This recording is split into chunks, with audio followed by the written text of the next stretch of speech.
Sebagai praktisi hukum dengan tegas, wajib menurut saya himbauan buat pemerintah nih, khususnya para kawan-kawan yang ada di DPR, anggota legislatif, untuk memperbaiki undang-undang tindak pidana korupsi. Lebih tegas lagi, bahkan hukumannya harus lebih berat lagi. Ya seperti tadi yang saya sampaikan, hukuman mati dan memiskinkan.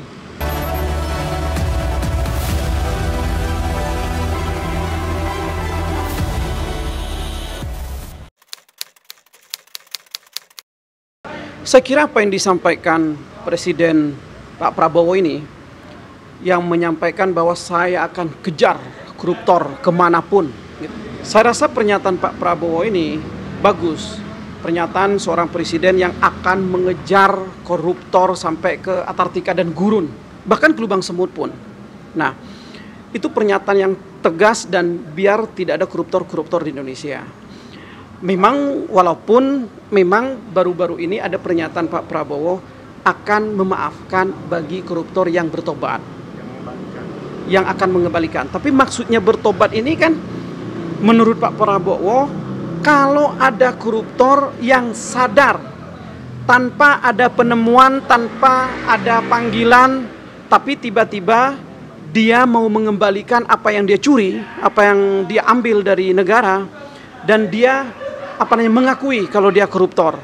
Tapi saya rasa bukan berarti tidak ada hukuman. Pasti ada hukumannya, cuman dia akan walaupun ada hukuman, tapi hukum itu nanti tidak akan memutus dia berat gitu loh. Karena begini, di dalam hukum juga ada pertimbangan yang meringankan. Salah satunya apabila mengakui kesalahan, mengembalikan kerugian negara apa yang dia ambil. Nah, pernyataan Pak Prabowo itu apabila dikembalikan, saya rasa begitu gitu loh. Dan dimaafkan. Ya dimaafkan dalam artian dia akan dikasih keringanan hukumannya. Karena memang hukum juga mengatur itu gitu kan. Kalau dia mengembalikan dan mengakui sebelum adanya penemuan.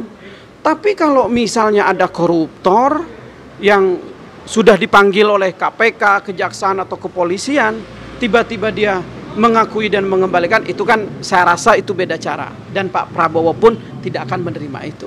Sebagai praktisi hukum dengan tegas, wajib menurut saya himbauan buat pemerintah nih, khususnya para kawan-kawan yang ada di DPR, anggota legislatif, untuk memperbaiki undang-undang tindak pidana korupsi. Lebih tegas lagi, bahkan hukumannya harus lebih berat lagi. Ya seperti tadi yang saya sampaikan, hukuman mati dan memiskinkan. Itu salah satunya cara lebih tegas lagi untuk mengurangi koruptor, bahkan untuk mentiadakan koruptor di Indonesia. Saya rasa begitu. Undang-undangnya harus diperbaharui lagi.